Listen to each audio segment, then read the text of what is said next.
Seguimos en especial coronavirus en la previa a la cornisa. Un programón se viene con Luis Majul, pero nos ocupamos ahora, hasta meternos en la política, con lo que está pasando en América Latina, en donde se superaron los 213.000 muertos, más que en Europa, que habían llegado a 212.000. Hoy el centro está en América Latina y Brasil y Estados Unidos, que lidera la tabla. Brasil es el segundo país, por eso vamos a hablar con Gustavo Seré, que está en Brasil, y también vamos a hablar con un corresponsal en Nueva York. Le pregunto a Segredo, agradeciéndole, Mauricio Zabalza desde Nueva York también nos va a contar qué es lo que está pasando en esas playas, si la gente respeta o no la cuarentena. Pero quiero preguntarle a Segredo, Bolsonaro, ¿cómo va a solucionar el problema de estos contagios masivos? Él ya se recuperó, pero ¿prevé que esto puede impactar contra una política que incluso puede afectar al Mercosur? ¿Qué tal, Hugo? Buenas noches para todos. Bueno, vos sabés que Brasil superó en este fin de semana dos récords muy tristes. Primero, de contagios, 3 millones, en este momento 3.035.422, son 22.053 desde el último informe, y 101.000, superó la barrera de los 100.000 fallecidos, 101.049, 506 desde el último reporte. Lo curioso de todo esto es que una información que fue hecha por una encuestadora, Poder Data, en este fin de semana también mostró que el 48% de la gente no lo quiere a Bolsonaro en la presidencia de la República y el 47% sí. Lo curioso de esta entrevista, de esta encuesta, es que el número anterior había dado que el 52% no lo quería en la presidencia y el 43% sí. O sea, mejoró en los dos indicadores el 4%.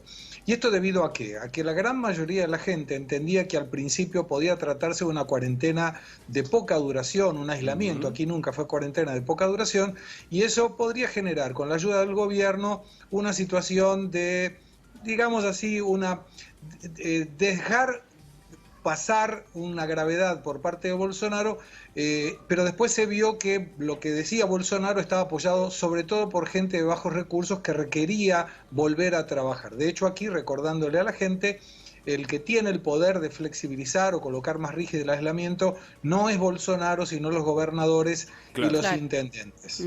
Lo vemos a Mauricio Zabalza allí en las playas de Nueva York, así que le agradecemos por estar ahí. Mientras le pregunto, le voy a pedir si nos puede mostrar un poco, de hecho, aprovechando que está en el lugar. Lo que te quiero preguntar tiene que ver con que Nueva York ayer confirmó que van a volver las clases en septiembre.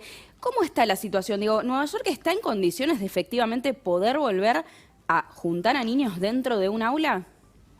Bueno, a ver, esta imagen que estoy mostrando de la playa, antes que todo, buenas tardes, ¿no? Buenas tardes. Es un poco los que... Sí, hay gente, pero si ustedes ven la separación, esto es lo que, por ejemplo, se hizo en estas playas o en todo el estado de Nueva York, y es lo que no pasó en Florida. Por eso de pronto la cantidad de contagios en Florida, también en California y como también en Texas. Nueva York como hizo el trabajo, pero porque hubo muchos muertos acá, definitivamente, ¿no? La gente se asustó, la gente usa barbijo desde el primer momento, fue obligación el barbijo en un momento, ahora solamente para los lugares cerrados.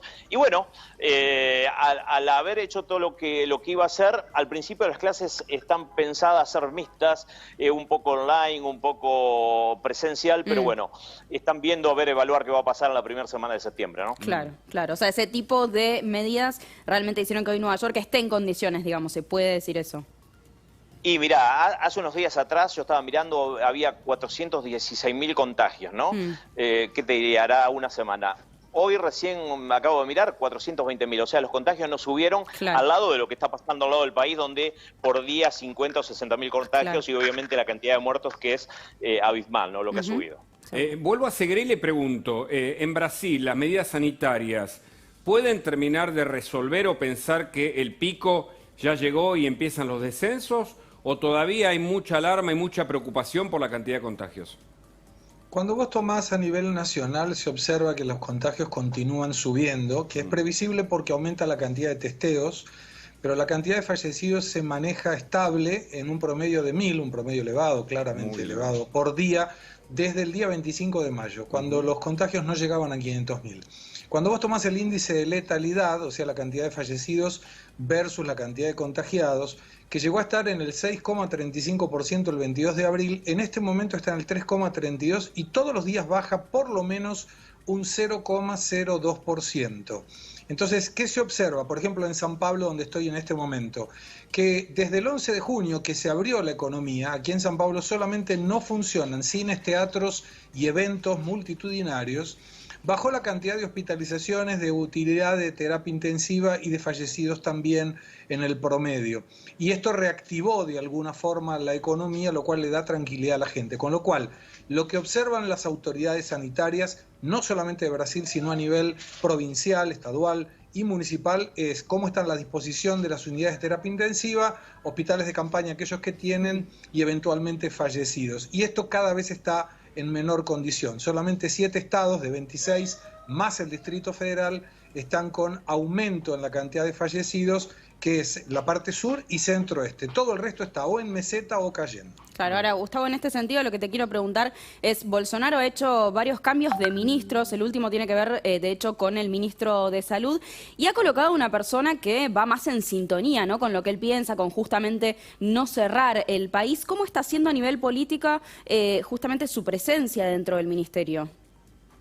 El Ministerio de Salud en este momento está dirigido por un militar de su confianza, de confianza, es el tercer ministro de Salud que tiene que cambiar Bolsonaro en los últimos 4 meses, desde la pandemia prácticamente.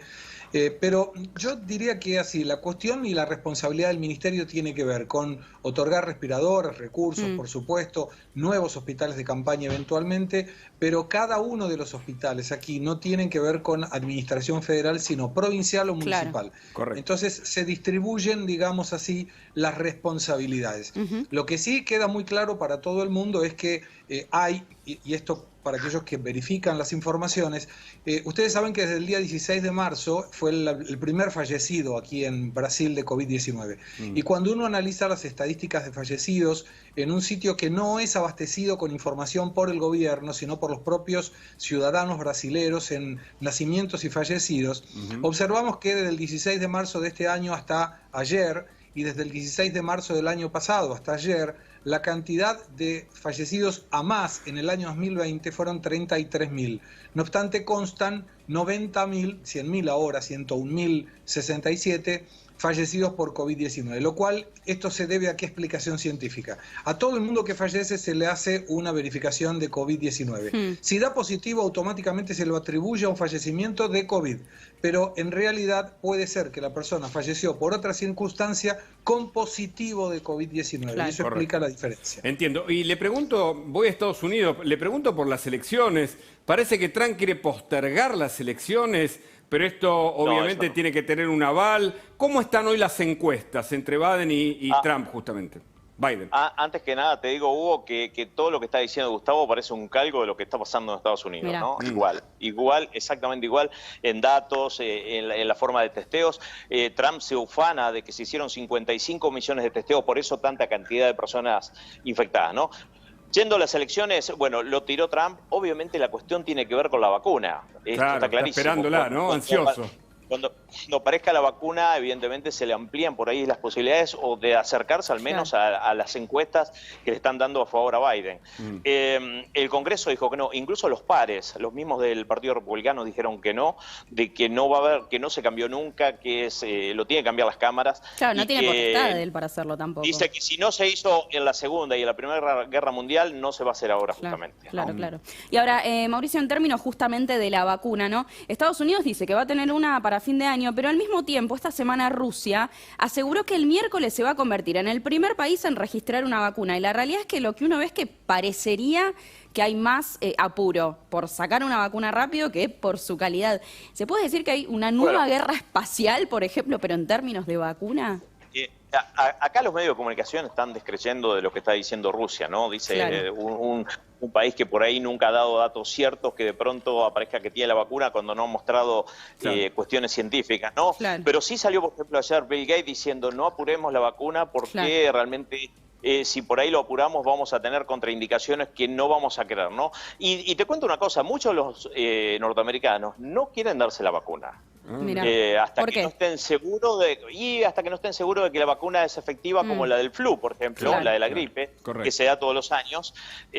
Así que es toda una incógnita. Lo que sí, bueno, ya hay 30.000 personas que el laboratorio Moderna ya le dio la vacuna, 15.000 placebos, 15.000 vacunas, y seguramente en algunos días más vamos a tener seguramente información sobre el tema, ¿no? Recordemos que Trump habla de virus chino, no habla de coronavirus, y allí, como bien dice Agustina, hay una cuestión geopolítica que se está dando por detrás, mientras pueden aparecer las vacunas. En Brasil, Gustavo, ¿se espera también ansiosamente la vacuna? Digo, desde el punto de vista político, ¿no? ¿Bolsonaro está ansioso por eso o no haber aplicado la cuarentena lo sigue manteniendo una imagen positiva?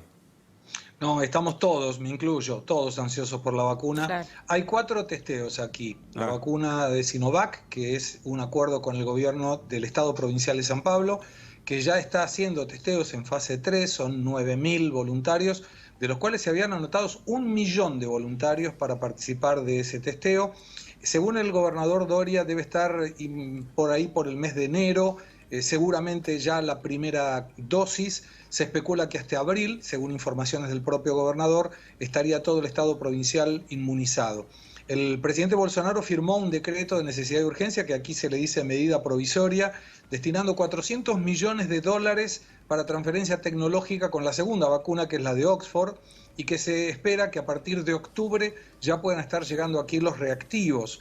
Esto permitiría 100 millones de dosis y hay 5.000 voluntarios. La tercera es la de Pfizer y la cuarta es la del gobierno del estado de Paraná con otra empresa china.